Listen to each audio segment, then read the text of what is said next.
जय जगन्नाथ। नमस्कार दर्शक बंधु, आज वीडियो को आपको स्वागत करुच्ची। दर्शक बंधु, आज आम कथा हवा ना आपण ईपीएफओ रे आपनकर बैंक अकाउंट केवाईसी केमती अपडेट करि परिबे। यदि आपण माने बैंक अकाउंट अपडेट करू नांती ताले आपण माने आपनकर ईपीएफओ को विथड्रॉ करि परिबेनी। वीडियो को पूरा आरंभ शेष जाय देखंतु, मु पूरा स्टेप बाय स्टेप प्रोसेस बतै देबी। आपण माने केमती आपनकर बैंक अकाउंट को आपनकर ईपीएफओ अकाउंट रे ऐड करि परिबे बा आपनकर केवाईसी अपडेट करि परिबे। जदि आपण माने हम चैनल रे नुआ आस्थांती ताले चैनल को सब्सक्राइब करी पाखरे थिया बेल आइकन को प्रेस करंतु, जहा द्वारा कि आगु मध्ये एमती इन्फॉर्मेटिव वीडियो को आपण माने बहुत सहज रे पाई परिबे। चलंतु वीडियो को स्टार्ट करिबा।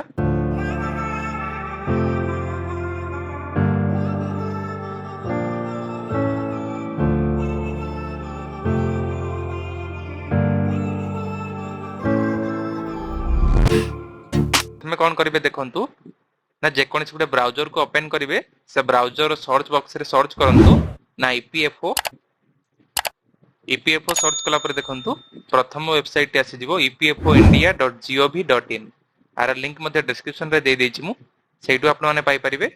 से वेबसाइट को ओपन करंतु, तापर किछि एमते इंटरफेस आसीबो से वेबसाइट रो। तापर देखंतु एडी गुटे ऑप्शन अछि ना online claims member account transfer अछि, ता ऊपर क्लिक करिवे। तापर गुटे अलर्ट आसीबो, ताको ओके करिवे। तापर देखंतु एटी आपन लॉगिन करया पय आसीबो। एटी आपण माने यूएन नंबर आ पासवर्ड देकी लॉगिन कर परिबे।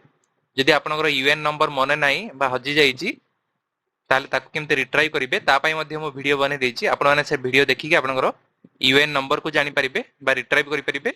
जदि पासवर्ड मध्ये भूली जाईचंती ताले पासवर्ड मध्ये केमती फॉरगेट करा जाय, ता पय मध्ये मो वीडियो बने देछि। आपण माने से वीडियो देखिके आपनकर पासवर्ड फॉरगेट कर परिबे। प्रथमे आपनकर यूएन नंबर को एंटर करंतु। एटी यूएन नंबर एंटर कला पर देखंतु पासवर्ड अछि, सेठी पासवर्ड एंटर करिवे। पासवर्ड एंटर कला पर ता तले जो कैप्चा दिया जायछि से कैप्चा टी फिल करंतु। कैप्चा फिल कला पर साइन इन ऊपर क्लिक करंतु। तापर देखंतु आपनकर रजिस्टर मोबाइल नंबर को गुटे ओटीपी आसीबो, से ओटीपी एटी एंटर करिवे।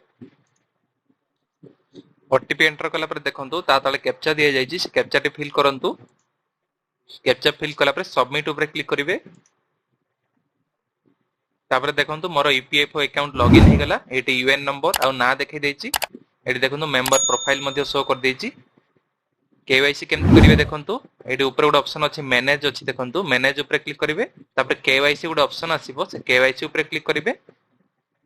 तापर देखंतु एमति किछि इंटरफेस आसीबो। एटी देखंतु करेंटली एक्टिव केवाईसी रे आपनकर जे केवाईसी एक्टिव थिबो सेटा देखै देबो। आधार नंबर एक्टिव थिबो, जदि आधार नंबर देखिबो, जदि पान नंबर भी आपण माने केवाईसी कर दैथिबे ताले पान नंबर मध्ये देखैबो। तापर देखंतु आउ किछि एक्टिव नाही, मोर बैंक अकाउंट एक्टिव नाही, मो बैंक अकाउंट को केवाईसी अपडेट करिवि। तापर देखंतु ऊपर अछि ना click on KYC document to add अछि, एटी बैंक ऊपर क्लिक करिवे। तापर एटी आपनकर नेम शो कर दबो। तापर देखंतु बैंक अकाउंट नंबर जगह रे आपनकर bank account number T enter करिवे। तापर देखंतु कंफर्म बैंक अकाउंट नंबर अछि, पुणी थरे से अकाउंट नंबर को एटी एंटर करिवे। बैंक अकाउंट नंबर एंटर कला पर देखंतु बैंक आईएफएससी कोड अछि, आपनकर बैंक पासबुक रो आपनकर आईएफएससी कोड को देखिके एटी एंटर करिवे। आईएफएससी कोड एंटर कला पर देखंतु ना वेरीफाई आईएफएससी ऊपर क्लिक करिवे। तापर देखंतु ऊपर गोटे पॉपअप आसीबो ना आईएफएससी वेरीफाइड, तापर ओके ऊपर क्लिक कर देबे। तापर आपनकर ब्रांच नेम आ बैंक नेम पळा आसीबो। तापर देखंतु तळकु स्क्रॉल कला पर अछि, एटी देखंतु गोटे टर्म कंडीशन चेक बॉक्स अछि, ता ऊपर क्लिक करिवे। तापर सेव ऊपर क्लिक करिवे। तापर देखंतु सेव ऊपर क्लिक कला पर किछि एमति इंटरफेस आसिला। एटी आपनकर नेम पळाइबो। तापर एटी आपनकर अकाउंट नंबर आईएफएससी कोड पुणी थरे चेक कर देबे। तापर देखंतु आपनकर आधार लिंक्ड मोबाइल नंबर को गोटे ओटीपी आस्तिबो, से ओटीपी को एंटर ओटीपी जगह रे एंटर करंतु। ओटीपी एंटर कला पर देखंतु सबमिट ऊपर क्लिक करिवे। तापर देखंतु ऊपर गोटे मेसेज आसीबो ना bank account number verification is under process, a notification has been sent to your mobile number. आपनर बैंक अकाउंट नंबर वेरिफिकेशन टा अंडर प्रोसेस रे अछि, आपन गोटे नोटिफिकेशन मध्ये आसीबो देखंतु। तापर देखंतु तळकु स्क्रॉल कला परे eighty KYC pending for approval रे आपनकर बैंक अकाउंट देखै देबो। देखंतु एटी हमर अछि वेरिफिकेशन अंडर प्रोसेस रे अछि। एटा जते बेले हमर वेरीफाई सक्सेस हे जिवो, हमको एटी करेंटली एक्टिव केवाईसी भितरे हमको हमर बैंक अकाउंट डिटेल्स शो करिवो। जते बेले आपनकर बैंक केवाईसी अपडेट हे जिवो, आपण माने ऑनलाइन क्लेम करि परिबे आपनकर पीएफ पैसा।